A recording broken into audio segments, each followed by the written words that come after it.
성도 여러분, 제가 여러분께 여러분 행복하십니까? 라고 묻는다면 무엇라고 대답하시겠습니까? 오늘의 본문에 보면 극히 행복해 보이는 한 사람과 극히 불행해 보이는 한 사람이 극명한 대조를 보이면서 기록되어 있습니다. 본문의 두 사람 중에 어떤 사람이 행복한 사람이고 어떤 사람이 불행한 사람인가? 본문 내용을 요약해 봅니다. 한 부자가 있었습니다. 자색 옷과 고운 베옷을 입고요, 날마다 호화로이 연락을 했습니다. 날마다 잔치를 열었다는 말입니다. 그런데 그의 대문 밖에는 나사로라고 이름하는 한 거지가 있었습니다. 그는 헌대를 앓으며 부자의 대문 앞에 누워서 부자의 상에서 떨어지는 것으로 배고픔을 달래고 있었어요. 아무도 그를 상대해 주지 않습니다. 개들만 그의 헌대를 핥아 주었다고 그랬습니다. 그런데 어느 날 나사로가 죽었습니다. 나사로는 천사들에게 들려서 낙원에 들어갔습니다. 낙원은 구원받은 자들이 거하는 처소를 말하는 것입니다. 그래서 믿음의 조상인 아브라함 품에 안겼습니다. 부자도 죽었습니다. 부자는 호화롭게 장례가 치러졌겠죠. 그런데 그는 음부, 곧 지옥에 떨어져서 고통을 받게 되었습니다. 부자가 아브라함 품에 안겼는 나사로를 봤습니다. 그리고는 아브라함에게 예언을 합니다. 제발 나사로를 보내어 손가락 끝에 물을 찍어서 자신의 혀를 시원하게 해달라고 간청을 합니다. 그러나 아브라함은 부자에게, 얘야, 너는 살았을 때에 내 좋은 것을 받았고 나사로는 고난을 받았으니 이제 저는 여기서 위로를 받고 너는 고민을 받느니라 했습니다. 그리고 너희와 우리 사이에는 큰 구렁, 고울이 끼어 있어서 왕래할 수가 없노라고 합니다. 그러자 부자는 다시 간청을 합니다. 그러면 나사로를 내 집에 보내서 내 형제 5명이 이곳 음부에 오지 않도록, 지옥에 오지 않도록 해달라고 합니다. 아브라함은 말합니다. 저희에게는 모세와 선지자들이 있다. 즉 하나님의 말씀을 전하는 자들이 있으니 그들이 전할 것이다 라고 합니다. 부자는 아닙니다. 죽은 자 가운데서 가야 회개할 것입니다. 그러니 나사로를 보내달라고 간청을 합니다. 아브라함은 부자에게 말합니다.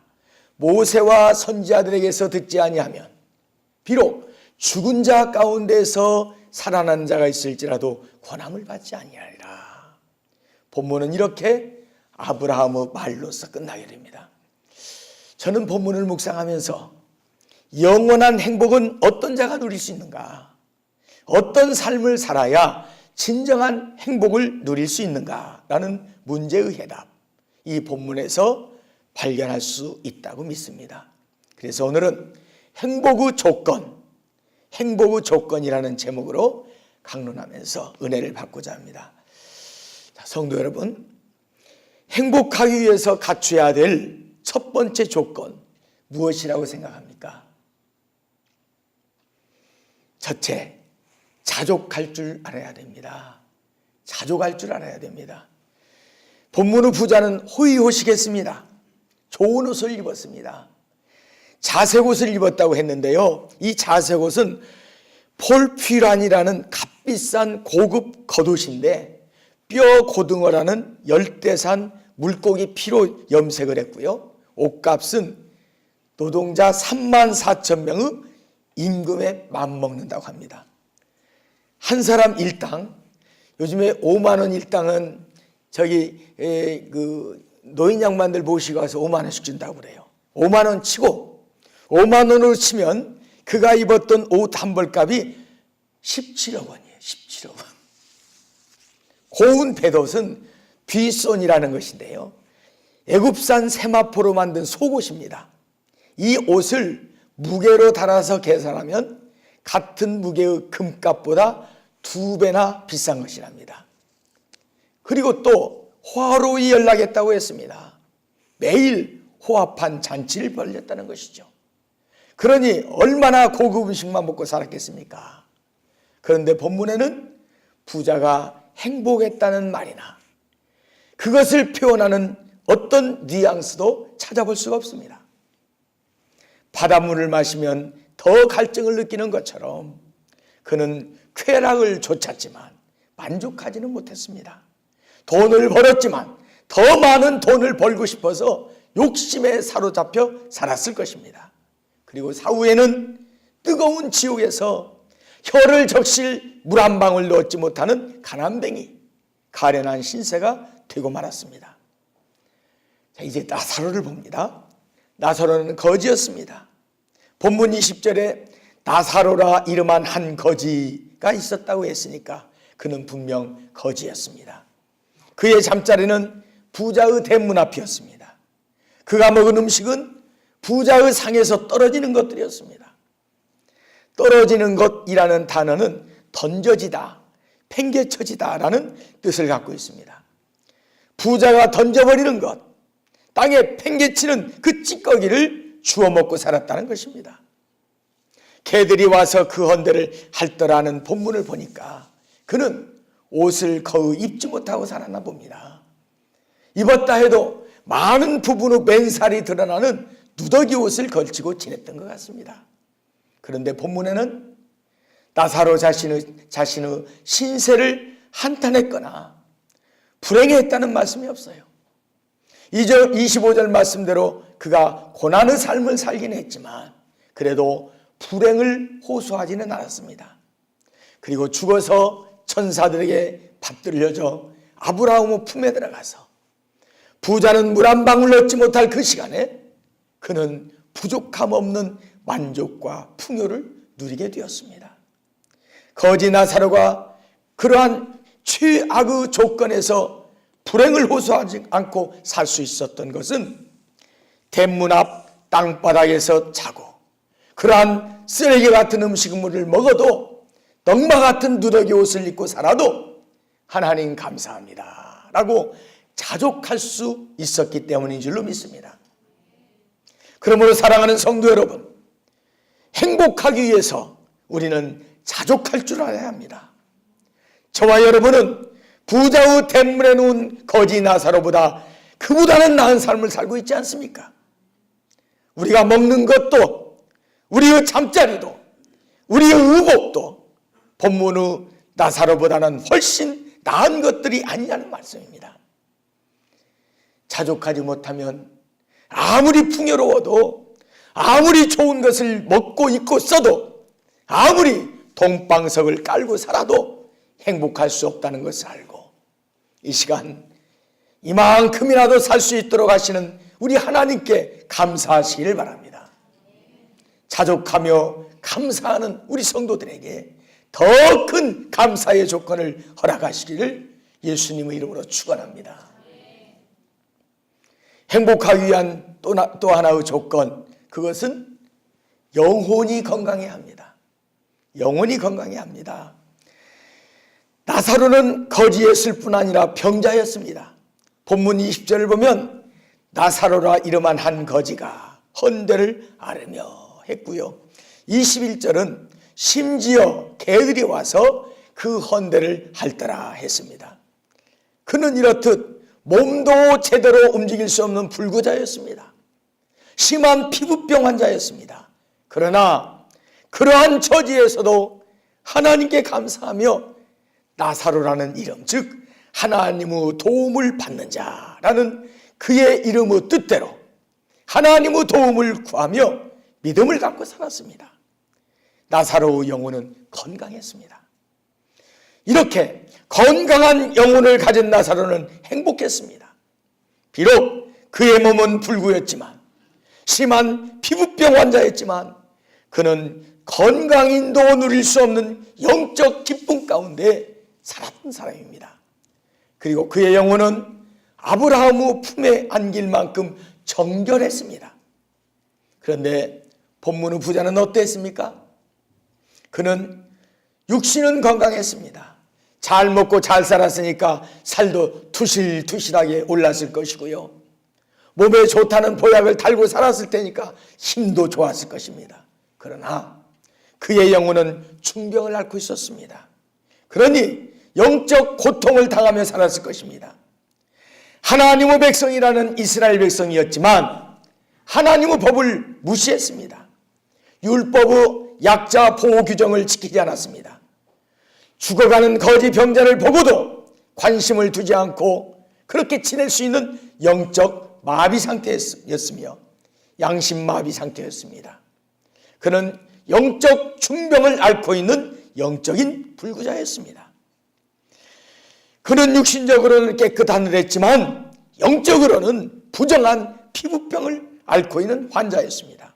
그래서 아브라함의 품에 안길 수 없었으며 거룩한 천국에 들어갈 수 없는 그러한 영적인 피부병 환자였습니다. 지옥불에 버려져야만 했습니다. 그러므로 사랑하는 성도 여러분, 영혼이 건강해야 되는 줄을 믿으시길 바랍니다. 영혼이 건강해야 행복한 줄로 믿으시길 바랍니다. 영혼이 건강해야 이 땅에서도 하나님이 주시는 기쁨과 행복을 누리며 살아갈 수가 있습니다. 예수 그리스도를 믿음으로 죄를 씻음받고 건강하게 된 영혼, 그 영혼을 소유한 자들만이 진정한 행복을 누리며 살 수 있는 것 믿으시길 바랍니다. 뿐만 아니라 영혼이 건강해야 이 세상을 떠나서도 건강한 영혼들, 거룩하고 정결한 영혼들이 거하는 천국에서 우리 주님의 품에 안겨서 행복을 누리는 줄로 믿으시길 바랍니다. 그러므로 성도 여러분, 많은 재물을 갖지 못하고 육신적으로 건강하지 못한다 해도 하나님께서 우리들에게 건강한 영혼 주신 것을 감사하시길 바랍니다. 정결한 영혼을 주신 것을 감사하는 우리 성도들 되시길 바랍니다.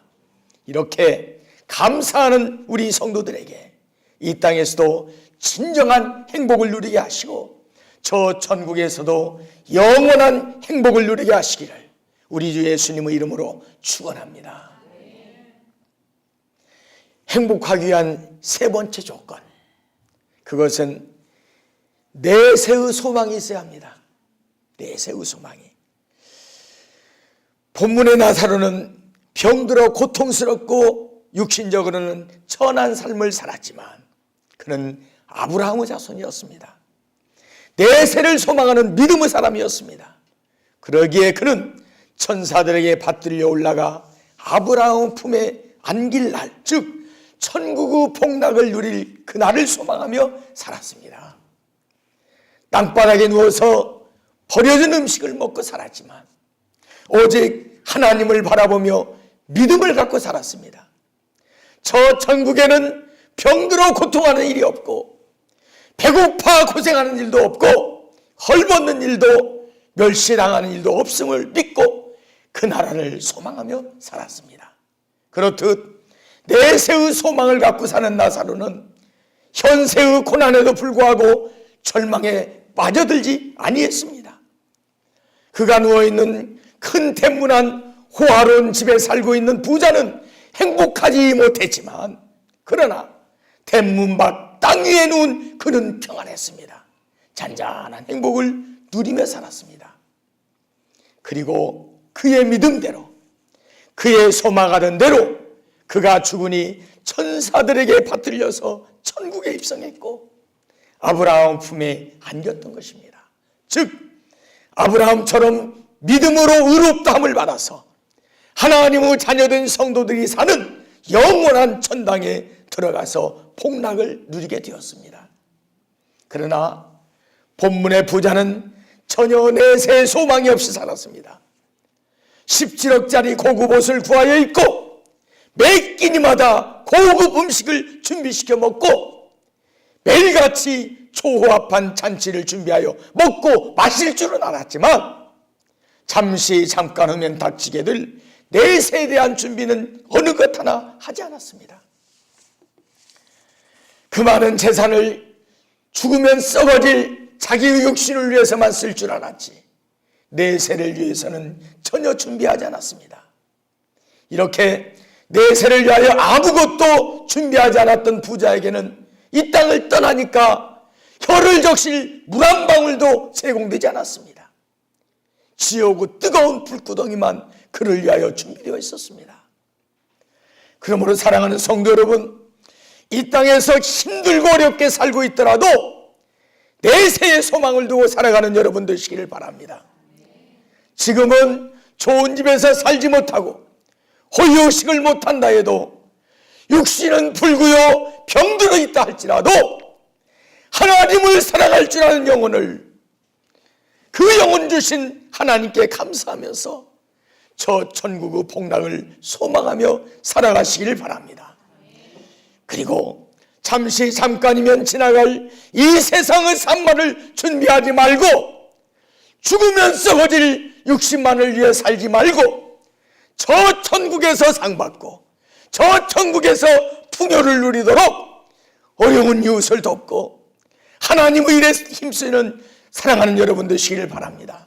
그리하면 이 땅의 인색한 백만장자가 누릴 수 없는 그 행복을 이 땅에서도 누릴 수 있을 것이고, 내세를 준비하는 그 사람들이 지옥의 불구덩이 속에서 물 한 방울을 구걸할 때에 여러분은 주님의 품에 안겨서 풍요를 누리실 줄로 믿으시기를 바랍니다.